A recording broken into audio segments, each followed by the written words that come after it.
안녕하세요. 디프레어 신혜성 양디입니다. 네, 오늘은 저희 회사에 대해서 좀 얘기를 하려고 나왔어요. 제가 이 채널을 왜 운영하는지 물어보는 사람들이 제 주변에도 있고 많이 물어보더라고요. 그리고 지금 거의 테슬라 채널이 돼서 안녕하세요. 테슬라요.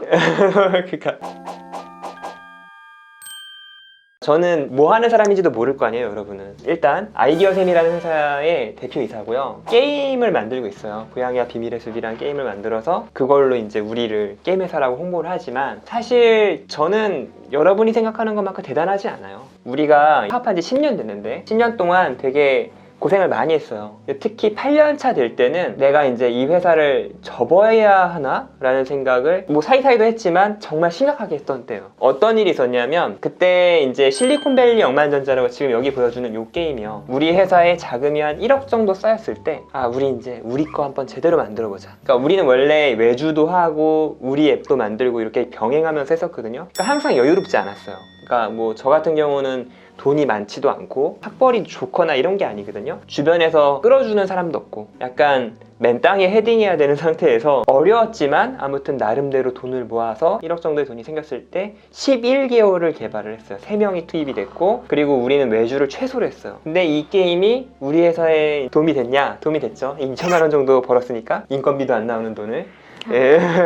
그래서 이것 때문에 회사가 되게 힘들어져요. 그리고 그때 제가 또 어떤 경험을 했냐면 외주를 따기 위해서 우리 같은 경우는 이제 국가 사업을 딸 때는 이제 국가에서 청렴하게 비딩해가지고 경쟁이 이긴 회사한테 수주를 하게끔 해주는 그런 체제가 있어요. 금액이 좀 높을 때. 금액이 낮은 거는 수익 계약이 가능한데 아마 2천만 원 선일 거예요. 그보다 넘어가는 거는 수익 계약이 절대로 안 되고 분야마다 다르겠지만 제가 있는 분야에서는 한 1억 정도 외주를 하고 싶다 그러면은 나라는 솔직히 망하지 않잖아요. 저 예전에 이제 외주를 해주고 돈을 못 받은 적도 있었거든요. 못 받은다기보다는 엄청 늦게 받았어요.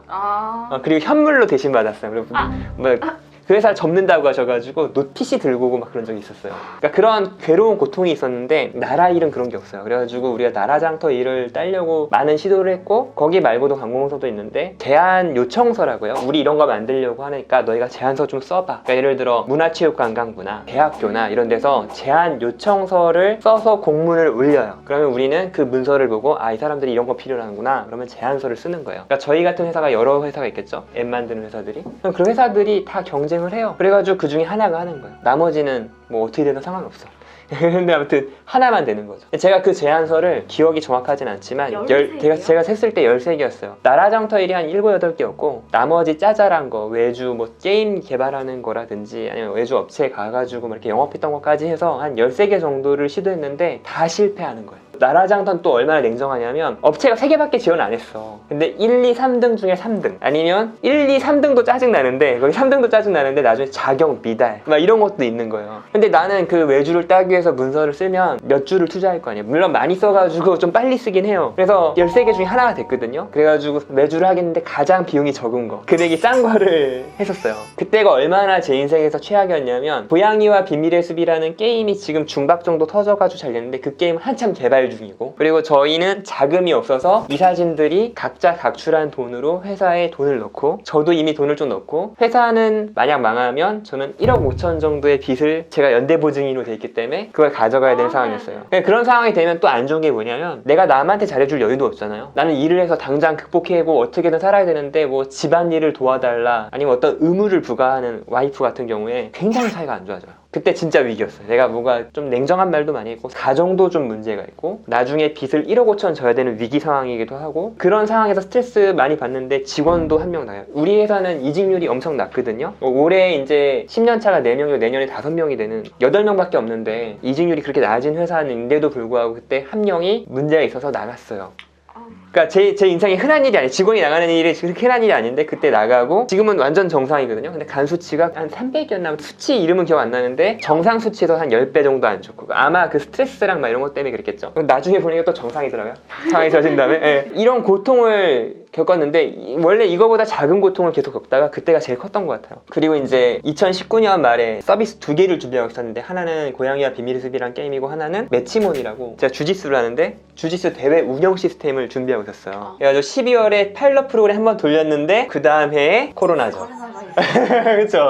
그 서비스도 나가리. 그러니까 막 멘탈이 나가려면 나갈 요소가 다 있던 상태였어요. 저는 항상 고양이와 비밀의 숲이 지금 돈을 잘 벌어다 줘서 우리 빚도 다 갚았고 배당도 해줘요. 주주들한테 배당도 해주고, 그래서 저도 이제 1000만 원 정도의 배당이 이사진들이 가져갈 수 있으면 그 정도의 보너스를 직원들한테도 주기로 했거든요. 원래 사실은 좀 많이 번 거를 이렇게 누적해서 회사를 안정적으로 운영해야 되는데 이거 영원히 직원들한테 베풀지 않으면 영원히 그런 식으로 누적만 할 것 같아서 우리는 무조건 하기로 한 건 한다라고 하고서 우리가 인센티브 규칙을 세웠어요. 그래서 그 규칙 틀 안에서 월급에 100만 원씩 주기도 하고 200만 원씩 주기도 하고 올해는 연말에 한번 배당도 처음 해보는 그런 상태가 된 거죠. 그런 상태가 됐지만 저는 10년 동안 일하다가 내가 사업을 오늘 당장 포기한다고 하면 그냥 고시공부 10년 한 거랑 별반 다르지 않다고 말을 했어요. 그쵸? 들은 적 있죠? 8년 차가 제일 위기였는데 그때 진짜 딱 그만뒀으면 지금의 모습도 없고 아무것도 없는 거예요.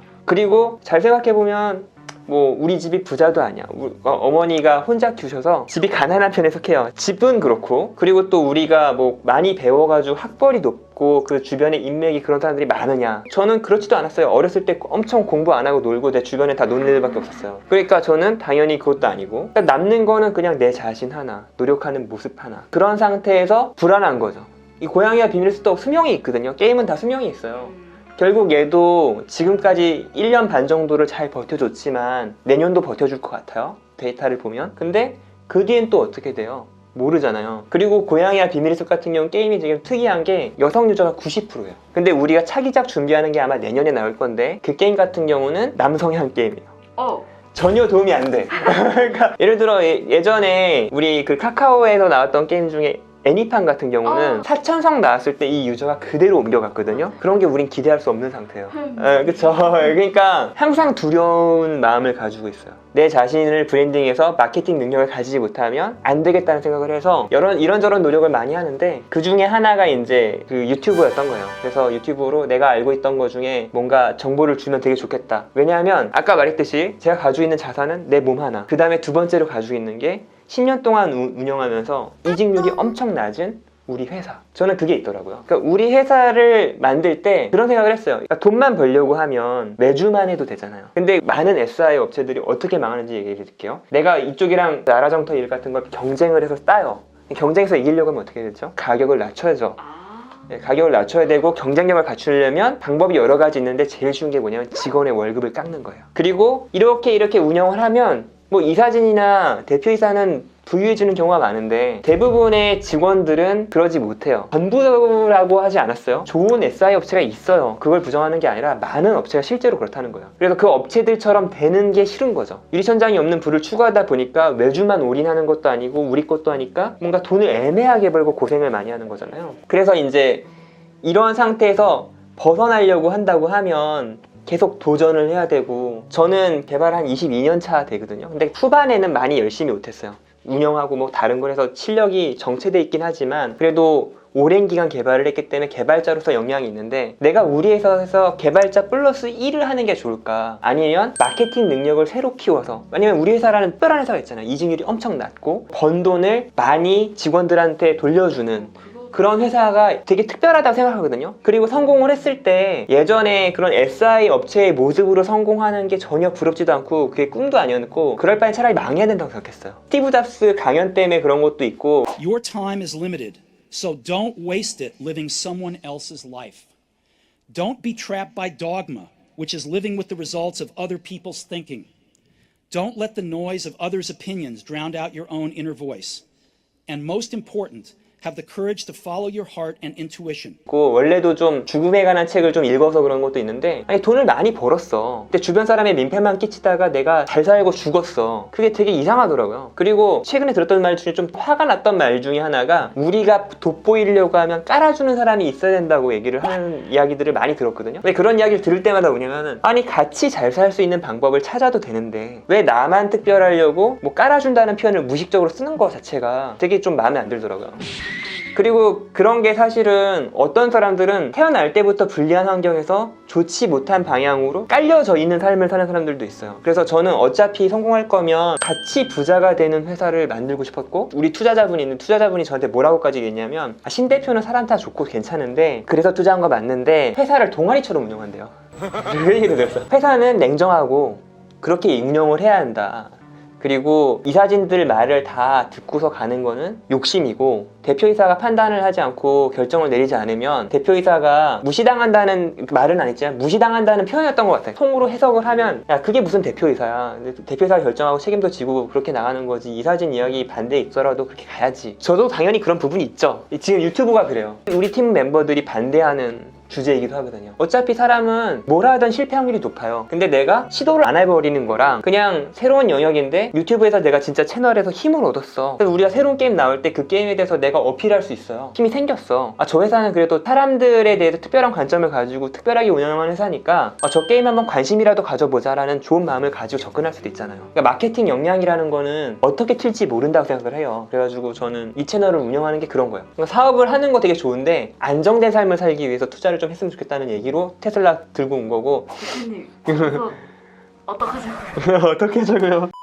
제가 채널을 운영하는 이유에 대해서 설명을 드렸고, 여러분도 여러분 인생을 살았으면 좋겠어요. 돈 당연히 벌어야 돼요. 잘 벌어야 돼요. 심지어 잘 벌어야 되는데 여러분 인생의 목적이 돈은 아니라는 거죠. 사람이 원래 다 그래요. 이것 때문에 고통을 많이 받으면 이거에 집중을 해요. 그래서 이상한 증상이 아니라 한번 진지하게 고민해봤으면 좋겠어요. 저는 좋은 회사를 만드는 거예요.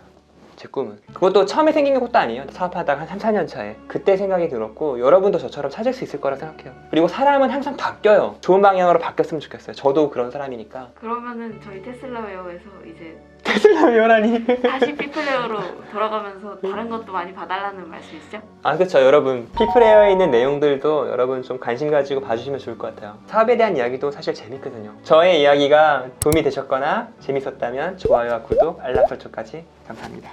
네. 이제 피플웨어 돌아가시죠. 테슬라웨어 안녕.